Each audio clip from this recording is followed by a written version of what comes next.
한번 따라 하실까요? 대제사장 위임식이 보여주는 예배의 모범. 대제사장 위임식이 보여주는 예배의 모범. 자, 하나님께서 대제사장을 세우셨습니다. 하나님과 인간 사이의 중재자로 모든 예배를 주관할, 특별히 백성들의 죄를 하나님을 대신하여 사하여 줄 대제사장을 세웠는데, 아론을 세웠고요. 그의 아들들 4명을 그의 뭘로 삼았느냐 하면 제사장으로 삼았습니다. 대제사장의 위임식은 며칠 동안 진행되었느냐 하면 7일 동안 진행되었습니다. 대제사장의 직임은 알고 보면 여러분 이게 쉬운 일이 아니라 목숨을 건 겁니다. 잘못하면 어떻게 돼요? 죽습니다. 그러니까 이게 폼도 나고 근위도 있고 기가 막힌 화려한 옷을 입고 있는 것 같지만, 우리 하나님과 직접적인 관계 영역에서 제일 처음으로 우리 하나님이, 죄송합니다, 손을 보고, 우리 하나님이 다루실 사람은 백성들보다는 제일 먼저 누구를 우리 하나님이 다루실 거냐 하면 제사장을 다룰 겁니다. 여러분, 이것은 오늘날에도 여전히 똑같습니다. 목회자의 문제, 여러 어려움들이 있고 문제가 있지만, 그렇다고 제가 목회자이기 때문에 권위를 가지고 그 목회자들과 대적하지 말고 내버려 두라라고 하는 이야기가 아니라, 여러분, 목회자, 우리 하나님께서 두 눈을 시퍼렇게 뜨고 있기 때문에 누가 제일 먼저 다스릴 거냐 하면 하나님이 하실 겁니다. 저와 여러분은 이순이고 우리 하나님이 하실 것이라고 하는 그 믿음을 가졌으면 좋겠습니다. 구약의 대제사장은요, 죽을 고비를 넘기는 사람입니다. 매일매일 죽음 앞에 있는 사람입니다. 잘못하면 죽습니다. 특별히 지성소에 들어갈 때는 반차를 따라 조를 나누어서 섬기고, 대제사장은 조와 상관없이 늘 1년에 한 번 그 지성소를 들어가는데요, 이 대제사장의 어깨 위에는 죽음의 그림자가 있는 거예요. 들어갔다가 잘못하면 뭐예요? 죽는 거예요. 그래서 발이나 어깨에 뭘 메고 가느냐 하면 줄을 메고 갔는데, 여러분, 겉옷에 달려있는 방울 소리가 나지 않으면 뭐 한 거예요? 죽은 거예요. 그래서 늘 생사의 갈림길에 서 있는 사람이 알고 보면 대제사장인 겁니다. 왜냐하면 하나님을 대신하기 때문에, 죄인인데 하나님을 대신하는 거거든요. 이게 엄청난 중요한 위치이기 때문에 하나님이 그를 구별하여 세울 때 며칠 동안 했느냐 하면 7일 동안 이 임직식을, 이 위임식을 행하게 했습니다. 대제사장이 먼저 준비되고 먼저 하나님 앞에 예배자로 서야만이 백성들의 죄의 문제를 다루고 백성들을 하나님께로 인도할 수 있기 때문에, 먼저 준비되지 않고 그 역할에 따라서 그 노릇만 하면 반드시 죽기 때문에 하나님께서 대제사장 사랑하는 마음으로 7일 동안 훈련시켰을 뿐만 아니라, 이 대제사장이 7일 동안의 이 위임식 가정에 드리는 예배를 통하여 더 그를 신령하게, 더 그를 거룩하게 다시 만드는 과정을 거치는 겁니다. 그러므로 어떤 의미에서 보면 대제사장의 위임식에 대제사장이 드렸던 예배는 오늘을 살아가는 저와 여러분, 구약의 이스라엘 백성들이 본받아야 할 최고의 예배요, 예배의 어떤 의미에서 보면 모범이라고 할 수 있습니다. 대제사장이 위임식에 드렸던 예배만 최고냐, 백성들이 드리는 예배는 예배가 아니냐, 그런 의미가 아니라, 하나님께서 대제사장을 7일 동안 감금하다시피 감금해놓고 그에게 매일 예배 드리는 훈련을 하고, 그의 예배를 통하여 그가 먼저 예배자로 서게 만들었던 이 이야기 속에는 여러분, 우리가 배워야 할 예배의 스피릿이 들어있다라는 것입니다. 자, 그렇다면 대제사장이 드렸던 예배는 어떤 예배일까요? 세 개의 예배, 세 개의 제사를 드렸는데, 그 제사 속에 담겨 있는 예배의 내용과 정신은 무엇일까요? 첫 번째입니다. 따라 하시겠습니다. 구원의 은혜를 붙드는 속죄제. 구원의 은혜를 붙드는 속죄제. 대제사장이 이임식을 할 때 세 개의 제사를 드렸는데, 첫 번째 제사가 무슨 제사냐면 속죄제입니다. 속죄제는 자기의 죄를 사하는 겁니다. 제사장이 옷만 입었다고, 세움을 받았다고 죄가 없는 것이 아니잖아요. 우리 주님은 죄가 없으신 분이지만, 우리 주님의 예표, 그 앞에 미리 나타난 모델과 같은 사람이 대제사장이라고 한다면, 대제사장은 인간인지라 뭐가 있어요? 죄가 있기 때문에 죄 없는 자가 죄를 속해야 되는데 대제사장은 죄가 있단 말이에요. 그래서 이 죄의 문제를 해결해야 되는데 해결하는 방법은 가리는 겁니다. 없어지는 게 아니고 뭐 하는 거라고요? 가리는 겁니다. 그래서 뭘 입어요? 옷을 입잖아요. 옷을 입었다고 하는 대제사장의 복장을 찬 것이 그게 안에 반포 속옷을 입고 청색의 겉옷을 입고 에봇을 차고 띠를 띠고 견대를 차고 판결 흉패를 붙이고 머리에 간을 쓰고 앞에는 여호와께 성결이라고 하는 팻말을 붙이고 막 이렇게 하는 이유가 여러분 뭐 하는 의미가 있느냐 하면 가린다라고 하는 의미가 있는 거예요. 그러니까 대제사장은 죄가 없는 사람이 아니라 하나님이 가려주신 겁니다. 그런데 물리적으로 옷만 입는다고 가려지는 게 아니라 우리 하나님이 뭐라고 얘기하면 네가 죄가 있지만 없다라고 우리 하나님이 뭐 해주셔야 되냐면 여겨주셔야 되는 거예요. 없다라고 여기려면 인간이 뭘 하나 해야 되는데 그 중에 하나가 자기 스스로 무슨 제사를 드리는 거예요? 속죄제를 드리는 거예요. 이 속죄제의 제물은 14절에 보니까 송아지라고 이야기합니다. 송아지는 엄청 값이 많이 나가죠. 백성을 대표하여 그가 먼저 대제사장으로 자기 죄를 사하기 때문에 양이나 염소를 드리는 것이 아니라 값비싼 뭘 드리는 거예요? 송아지를 드린 겁니다. 그런데 이 송아지를 드리면서 그가 속죄제를 드리는데 속죄제의 하이라이트는 피를 어디에 바르느냐 하면 번제단의 네 기퉁이에 있는 여러분 뿔에다가 바르는 것이었습니다. 대제사장이 드리는 예배에 중요한 동일한 특징이 있는데 그게 뭐냐 하면 안수하고 피가 계속해서 나옵니다. 오늘 본문에도 보면 모세가 이 예배를 집전하는데 나중에 이 모세의 자리에 이제 누가 설 거냐면 아론이 설 건데 아론을 세우기 위해서는 모세가 하나님을 대신하여 섰고 이제는 이제 나중에 아론이 이 위치를 하겠지만 모세가 이 제사장을 세울 때 제사장이 아론을 비롯한 그의 아들들이 송아지를 끌고 와서 그 송아지에 뭘 해요? 안수를 하는 거예요. 그리고 그 송아지를 잡습니다. 자, 15절 말씀 같이 읽어볼까요? 시작. 모세가 잡고 그 피를 가져다가 손가락으로 그 피를 제단의 네 귀퉁이 뿔에 발라 제단을 깨끗하게 하고 그 피는 제단 밑에 쏟아 제단을 속하여 거룩하게 하고 성전 뜰에 있는 번제단을 제단이라고 합니다.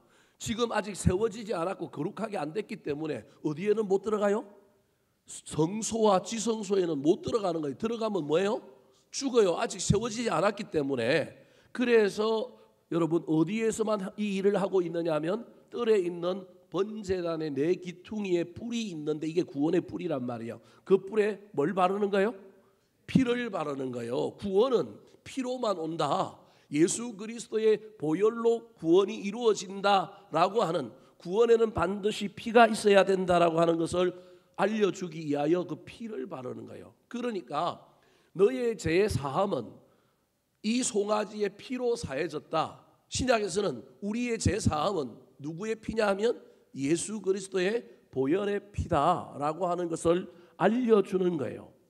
즉 제사장이 죄인인데도 불구하고 옷만 입었다고 해결되지 않고 무슨 문제가 해결돼야 되냐면 죄 문제가 해결돼야 되는데 죄가 사라질 수는 없으니 대신하여 가린 거예요. 옷으로 육신의 몸을 가렸지만 영적인 죄는 보이지 않으니 송아지의 피로 뭐한 거예요? 대신하여 가린 겁니다. 그 죄가 없는 사람이 아닙니다. 그러므로 대제사장 아론이 위임식을 할 때 그가 이 위임식 속죄제에서 반드시 깨달아야 할 건 나는 제사장이지만 나의 본질은 뭐다? 죄인이다. 내가 목사지만 그럼에도 불구하고 하나님 앞에 1대1로 앉을 때는 나는 교인들보다 못한 뭐일 수도 있느냐 하면 죄인일 수 있다. 역할로 내가 앞에 서 있고 역할로 내가 설교하지만 나보다 믿음 좋은 교인들 수두룩 빽빽하다. 여러분 이게 진짜 목회자의 영성이에요. 안 그러면 골치 아픕니다. 물론 저보다 믿음 안 좋은 사람도 많아요. 그걸 뭐 우리 누가 아느냐 우리 하나님밖에 모르니까 우길 필요는 없고요. 그러나 우리 개인은 각자가 나보다 믿음 좋은 사람이 많다라고 인정해야 되는 거예요. 왜? 나는 뭐이기 때문에? 죄인이기 때문에. 그러므로 대제사장이 드렸던 대제사장이 희양찬란한 옷을 입고 엄청난 건의를 가지고 하나님의 대리자로 서겠지만 그가 첫 번째 드리는 속죄제에서 그가 깨달아야 할 것은 나는 죄인인데 하나님이 나를 옷을 입혀주시고 짐승의 피로 내 죄를 뭐하여 주셨다? 사해 주셨다. 구속의 은혜를 깨달아야 하는 거예요. 자기 자신의 정체성 본질을 깨달을 뿐만 아니라 거기에만 멈춰 있으면 이게 너무 초라하고 너무 힘들잖아요. 그런데 이런 나를 옷 입혀주셨다. 이런 나를 세워서 대제사장으로 만들어 주셨다. 내 공로가 아니다. 누구의 은혜다? 하나님의 은혜다. 여러분 이걸 신약에 가면 나중에 기독교 교리에서는 뭐라고 하냐면 칭위라고 얘기해요. 우리가 의로운 존재가 아니라 하나님이 우리를 뭐라고 해주신 거예요? 의롭다고 칭해 주신 거예요. 그래서 우리가 의인이 된 거지 우리는 윤리 도덕적으로 아니 인간적으로 의인이 될 수가 없는 거예요. 속죄제를 드리는 이 아론을 우리 하나님이 옷을 입혀서 죄를 가려 주실 뿐만 아니라 하나님께서 그에게 큰 은혜를 주셔서 구원받은 은혜, 구속받은 은혜가 그 속에 들어온 거예요. 그래서 이 속죄제를 통하여 자신의 본질을 붙들었을 뿐만 아니라 은혜가 충만하니 그는 하나님 앞에 겸손한 예배자가 된 것입니다. 사랑하는 성도 여러분, 이건 목사든 성도든 직분자든 어떤 위치에 있든지 간에 저와 여러분이 예배자라고 하면 우리의 예배 가운데 반드시 이 구속의 은혜에 대한 이 놀라움이 우리의 예배 가운데 있어야 합니다. 예배하러 왔는데 내가 죄인인 걸 깨닫지 못하고 가면 죄인인 것만 깨닫고 가면 그것도 좀 문제가 있어요. 그런데 죄인인 걸 깨달을 뿐만 아니라 그 죄인인 나를 세워주신 그리고 나를 자유하게 해주신 나를 하나님의 귀한 일하는 사역자로 세워주신 것에 대한 뭐가 넘쳐야 되냐면 은혜가 넘쳐야 됩니다. 그래서 더 겸손한 예배자가 되는 것이 1차적인 예배의 영성이라는 겁니다. 오늘 본문에 보면 이렇게 피를 바르고 난 다음에 나머지 모든 고기와 가죽은 어떻게 했을까요? 17절 말씀 같이 읽어볼까요? 시작. 그 수송아지 곧 그 가죽과 고기와 똥은 진영 밖에서 불살랐으니 여호와께서 모세에게 명령하신과 같았더라. 여러분 송아지가 얼마나 큽니까? 그리고 그 송아지 가죽이 얼마나 커요? 옷을 입으면 얼마나 좋겠어요. 그런데 아까워하지 않고 이걸 다 죄라고 여긴 거예요. 죄는 멀리 버리자.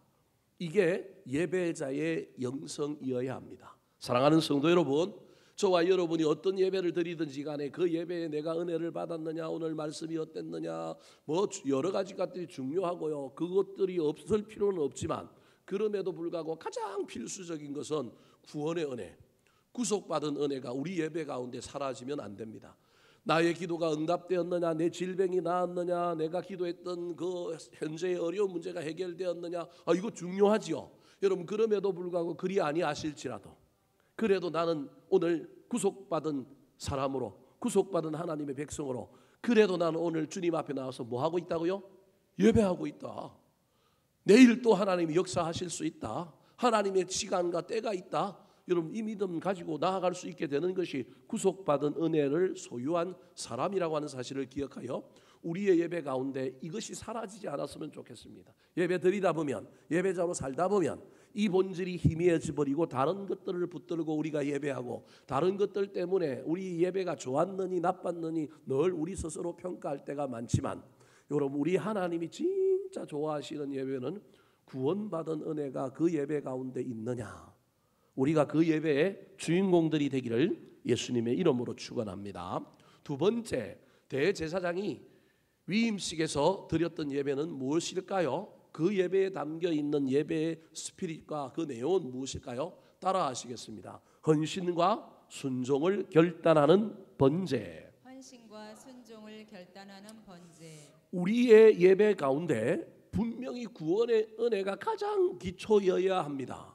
그러면 구원받았으니 죄인인데 나를 구원하여 주셨으니 여러분 나를 세워주셔서 대제사장으로 만들어 주셨으니 이 하나님의 놀라운 섭리 앞에 일꾼으로 사역자로 나를 부르신 그 하나님 앞에 내가 일하는 태도와 자세가 뭐여야 하는가?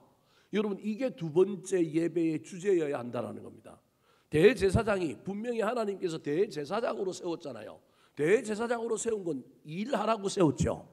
그냥 폼으로 준 게 아니잖아요. 그냥 뻑이라고만 준 게 아니고 일하라고, 백성들의 죄를 사하고 하나님과 백성 사이에 중재자가 되라고 우리 하나님이 그를 세웠단 말이에요. 그의 발 밑에 그 굳건한 반석은 구원의 은혜지만 그의 삶 속에 그러면 내가 일하는 사역자로 하나님이 나를 이렇게 어렵게 만들어서 일하게 했다고 한다면 나는 일하는 태도와 자세가 어떠해야 되는지가 예배 가운데 결단하고 나타나야 한다는 거예요.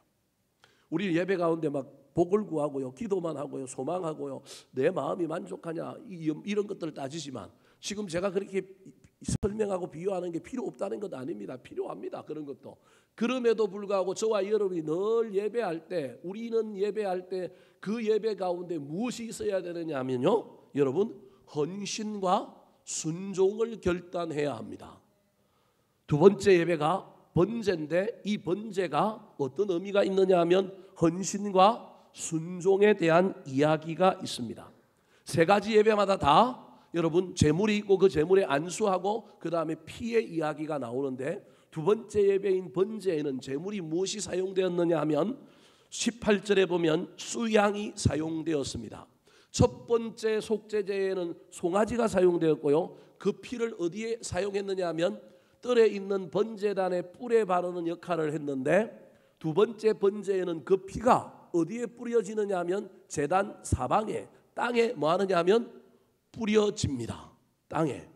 자, 같이 한번 읽어볼까요? 20절과 21절 말씀 같이 읽겠습니다. 시작. 그 순양의 각을 뜨고 모세가 그 머리와 각든 것과 기름을 불사르고 물로 내장과 정강이들을 씻고 모세가 그 순양의 전부를 제단 위에서 불사르니 이는 향기로운 냄새를 위하여 드리는 번제로 여호와께 드리는 화제라. 여호와께서 모세에게 명령하심과 같았더라. 첫 번째 속죄제가 죄의 문제를 해결하는 것이고 구원의 은혜가 그 내용이라고 한다면 두 번째 제사는 번제인데 제물이 양입니다. 양의 안수를 하고 순양입니다. 순양의 안수를 하고 난 다음에 여러분 그 양을 잡아서 피는 어떻게 하느냐 하면 쏟아요. 땅에다가 제단 사방에다가 다 쏟는데 피가 쏟아졌다라고 하는 의미 속에는 헌신의 의미가 일단 들어가 있는데 그건 일단 이해하기가 쉽지 않지만 20절과 연결해서 보면, 자 20절에 보면 그렇게 피를 쏟은 수양을 이제는 그 고기를 어떻게 해요? 각을 뜹니다.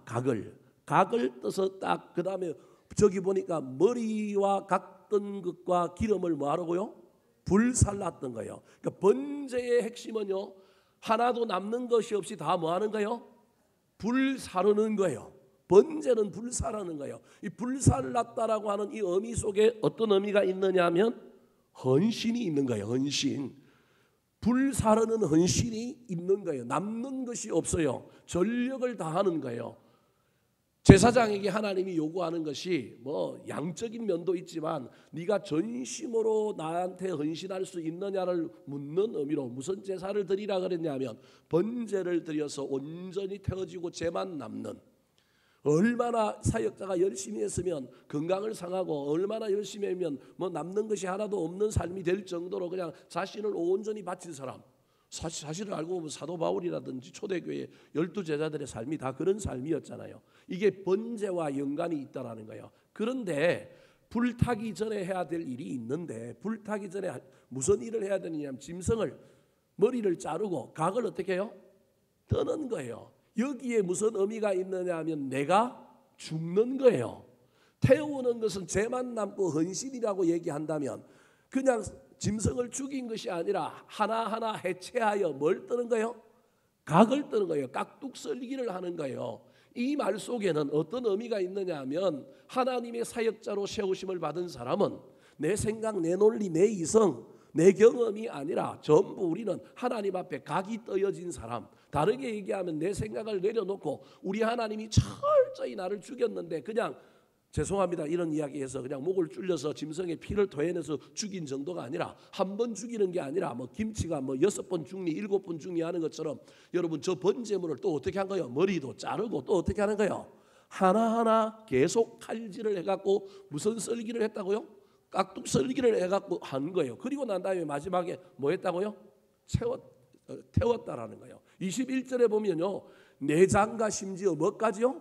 정강이들까지 태우는 거예요. 여러분, 저 내장과 정강이가 우리의 약점이에요. 우리의 연약함이에요. 우리의 연약함도 씻으면 하나님께 헌신할 수 있는 그러한 은사가 되는 거예요.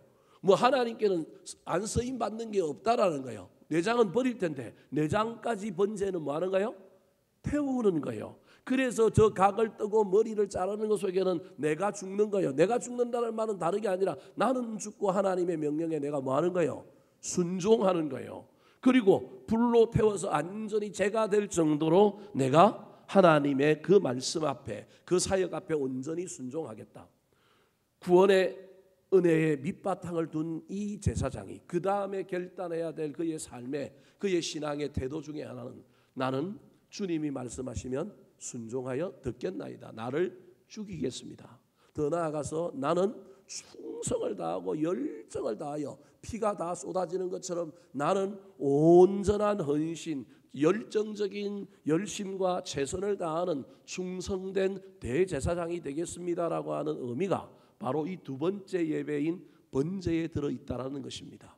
사랑하는 성도 여러분, 너무 부담이 되죠? 그럼에도 불구하고 저와 여러분이 기억해야 될 것은 내가 오늘 주일날 또는 다른 예배 가운데 우리 하나님께 예배하러 왔다면 저와 여러분이 우리 주님 앞에 세워진 것은 꼭 교회 안에서 목회자와 교회 안에서 직분자만으로 세워진 게 아니라 여러분은 각 가정에 여러분 부모로서 세워졌잖아요. 여러분의 일터에 세워졌잖아요. 그러면 여러분 이 일터에서 가정에서 자녀들을 향하여 교회에서 직분자로 또 다른 나에게 맡겨진 일들을 할 때 우리는 예배 가운데 반드시 이 결단이 일어나야 그 예배가 대제사장의 예배의 모범이 된다라는 거예요. 그것이 무엇이냐면 나는 내 생각 앞세우지 않고 누구의 음성을 듣고 순종하겠다? 하나님의 음성을. 내가 성질이 충만해갖고 갑자기 성질이 막 올라올지라도 우리 하나님의 음성이 들려오면 나는 죽고 그 말씀에 순종하겠다. 이양하는 일 할 수만 있다면 어떻게 하겠다? 최선을 다하여 나는 헌신하며 살겠다라고 하는 결심을 가지고 다시금 삶의 자리로, 일터로, 사역의 자리로 돌아가야 한다는 것입니다. 이게 예배 가운데 있어야 되는 결단이거든요. 그래서 예배의 신학 중에 첫 번째가 회복이라고 한다면 두 번째로는 결단이에요. 회복의 내용은 구원의 은혜고요. 반드시 우리가 예배 안에 와서 이거 회복하고 가야 돼요. 세상 사는 동안에는 다 이거 희미해져 버리고 그러지만 그러나 또 예배 가운데는 저와 여러분이 뭔가에 대한 결단이 있어야 됩니다. 결단하지 않고 그냥 듣기만 듣고 은혜 받았네라고 하는 것이 아니라 예배 중에는 저와 여러분이 결단이 일어나야 됩니다. 그 결단의 내용 중에 순종이 있으면 참 좋은 겁니다. 그 결단의 내용 중에 내가 더 열심을 다하여 최선을 다하리라. 넓은 길이 아니라 좁은 길을 가리라. 손해를 보더라도 주님이 원하시면 내가 이 일에 최선을 다하리라. 저와 여러분이 헌신을 결단할 수만 있다면 번제의 예배가 드려진 것이다 라는 것입니다.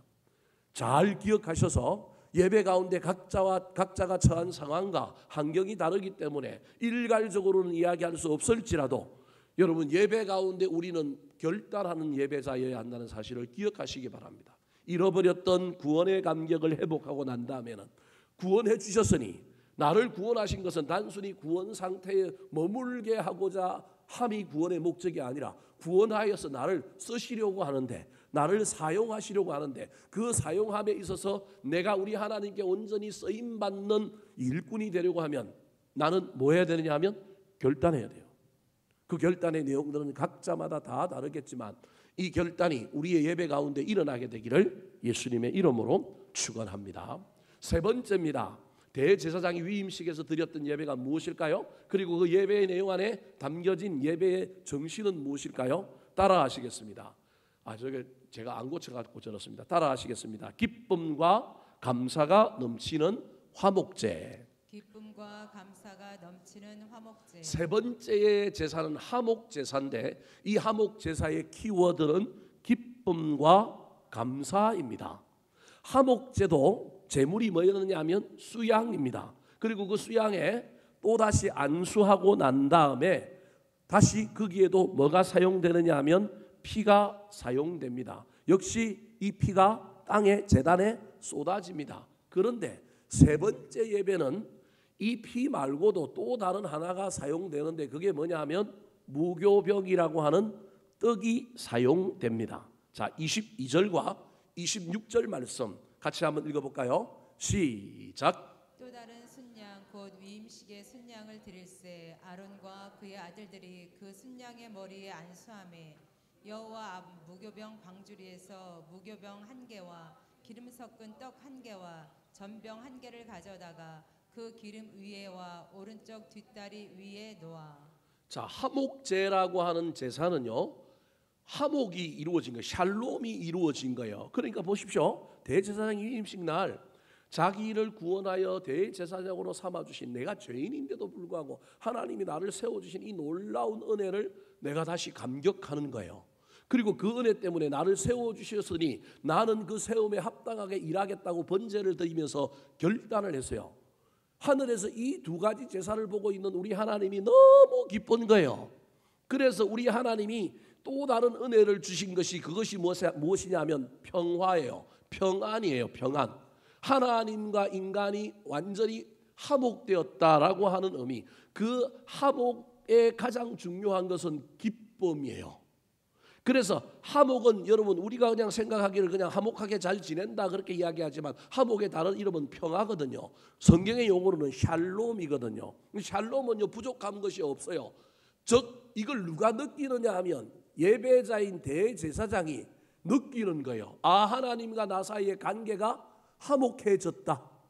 내가 받아들여졌다. 하나님이 나한테 내 마음에 뭘 주시느냐 하면 평화를, 내 마음에 안정감을, 내 마음에 감동을, 감격을 주셨다. 내가 완전히 하나님께 받아들인 존재구나. 내가 이렇게 구원의 기쁨을 회복하고 내가 하나님께 쓰임받는 일꾼이 되려고 내가 이렇게 결단하고 이렇게 나아갔더니 하나님이 그 위에 더 큰 은혜를 주셨는데, 그 은혜가 뭐냐 하면 먼저 나를 평화하게 만드는, 먼저 나를 안정되게 만들고 내 마음에 감동이 넘치게 만드는 일이 일어나는 거예요. 그때 현상이 뭐냐 하면 기쁜 거예요. 그래서 진짜 예배, 하나님과 화목하고 나면 하나님의 평화와 하나님의 화목이 나한테 임하고 나면 나한테 나오는 현상이 무엇이냐 하면 기쁨의 예배예요. 그래서 감사의 제사라고 하는 것이 그 다음에 나올 텐데, 기쁨 속에서 너무너무 기쁘니 다시 이 예배자가 입을 열어서 하나님께 뭘 하는 거예요?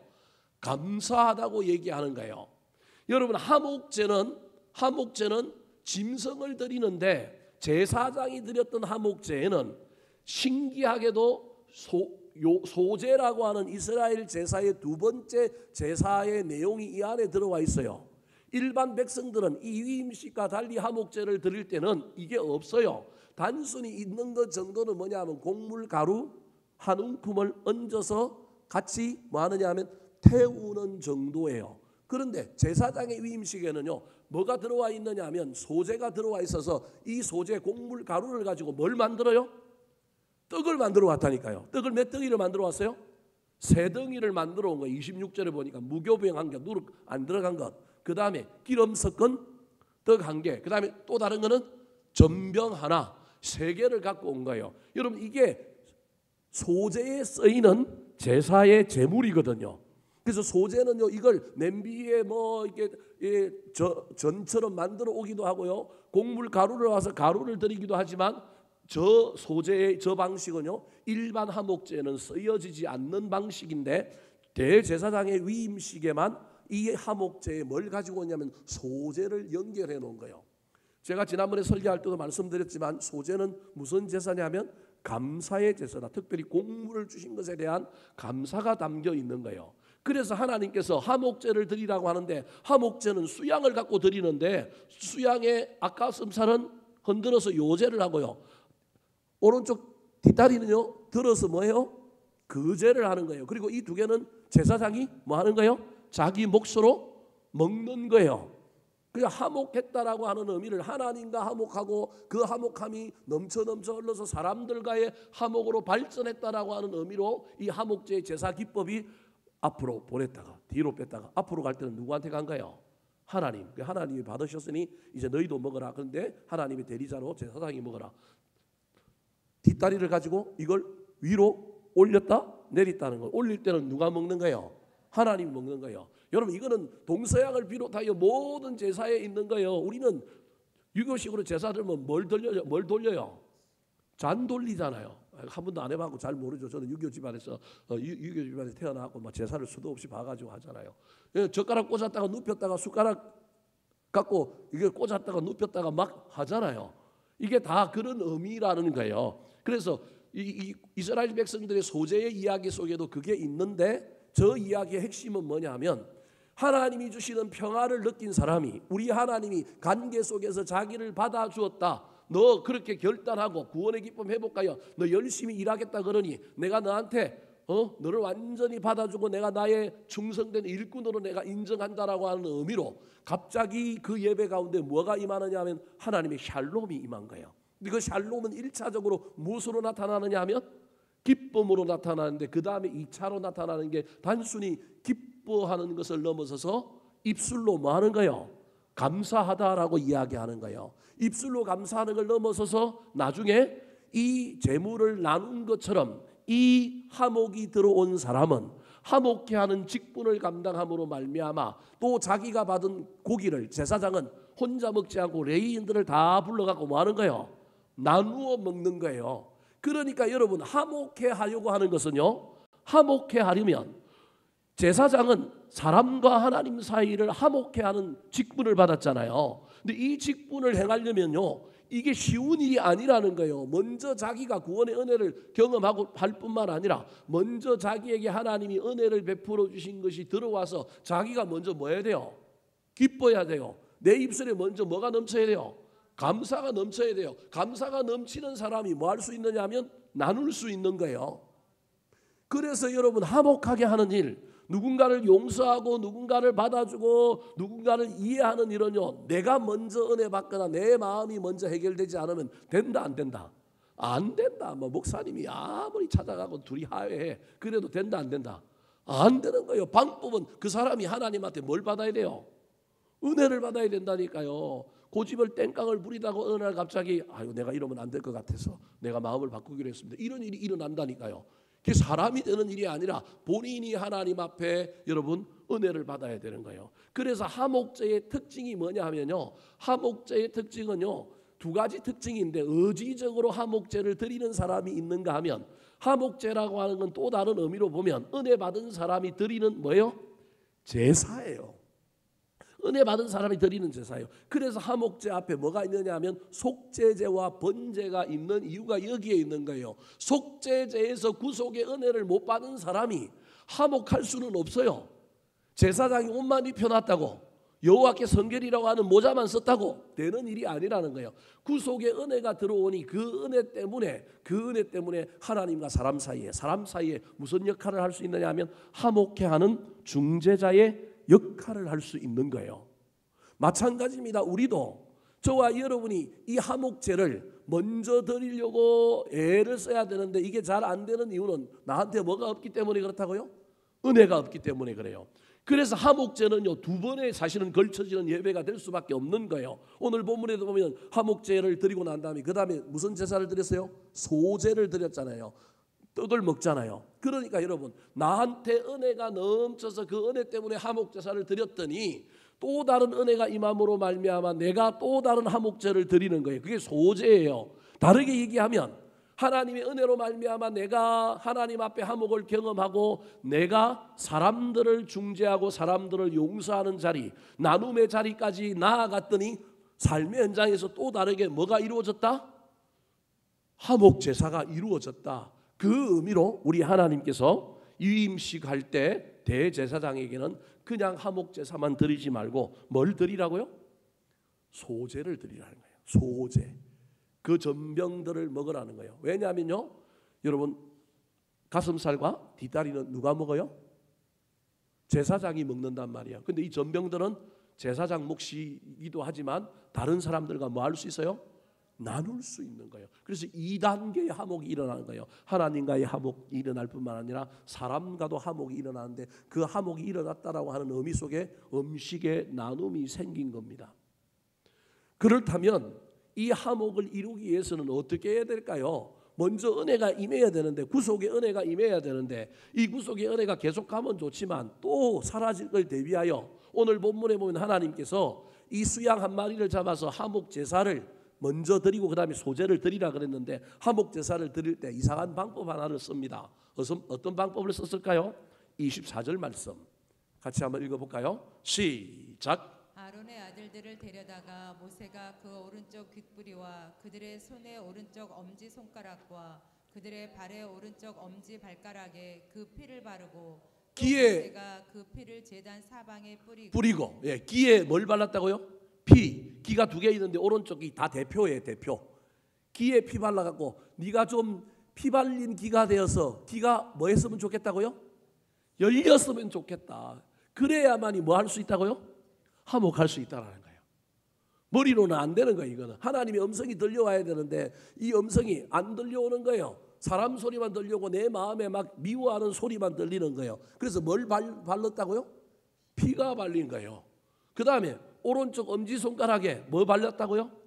피를 바른 거예요. 이게 주께 헌신하는 손인데요. 이게 이 손을 상대방에게 뭐 해야 돼요? 내밀러야 되는 거예요. 상대방을 네가 최고라고 얘기해야 되는데 이게 돼요? 안 돼요? 안 돼요. 그래서 먼저 손을 내밀라고 손에 뭘 발라줘요? 피를 바르는 거예요.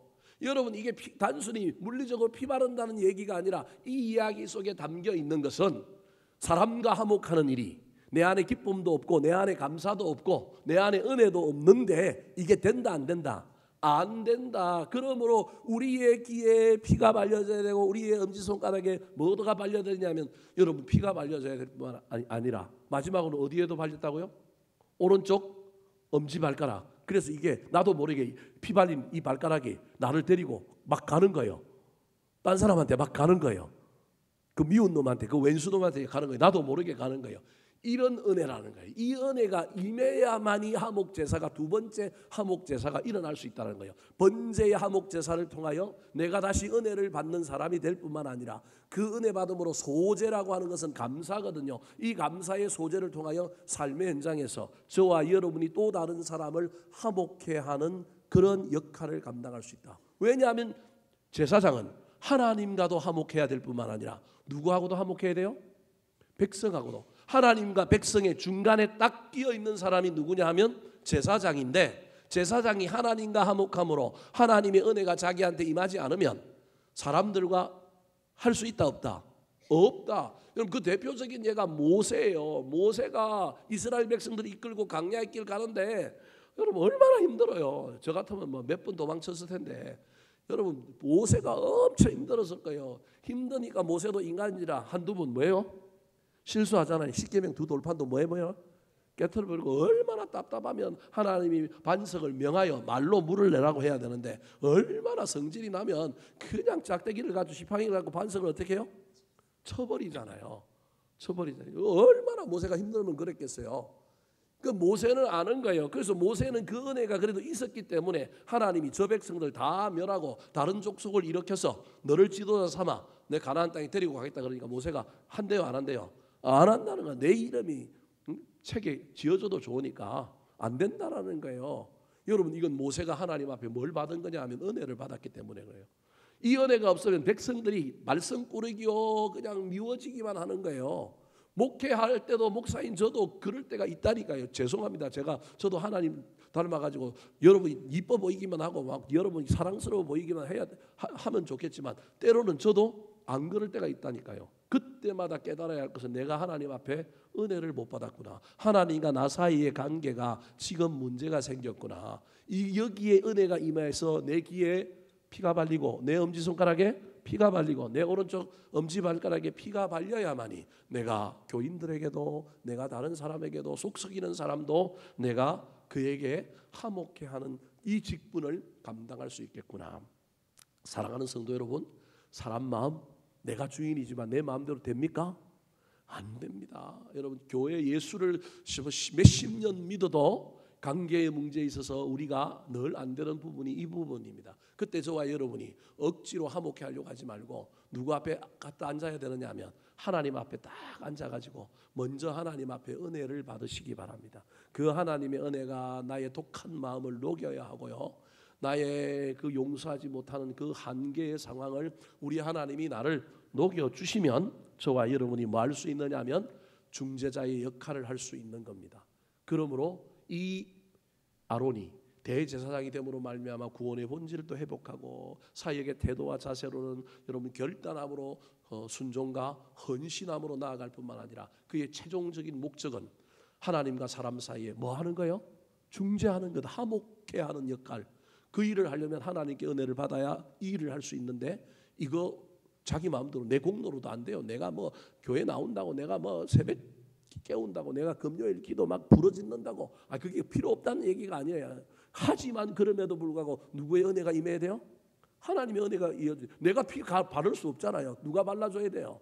하나님이 발라줘야 된다니까. 하나님이 발라주고 하나님이 발라줘야만이 그때 비로소 내가 다시금 내 발걸음으로 다른 사람들을 향하여 백성들을 향하여 아론이 중재자 역할을 하여 화목케하는 직분을 완성한 것처럼 우리도 그 삶을 살 수 있다. 그리고 그것이 아론의 진짜 본질이요 존재 이유다라고 하는 것을 깨닫는 저와 여러분이 되기를 예수님의 이름으로 축원합니다.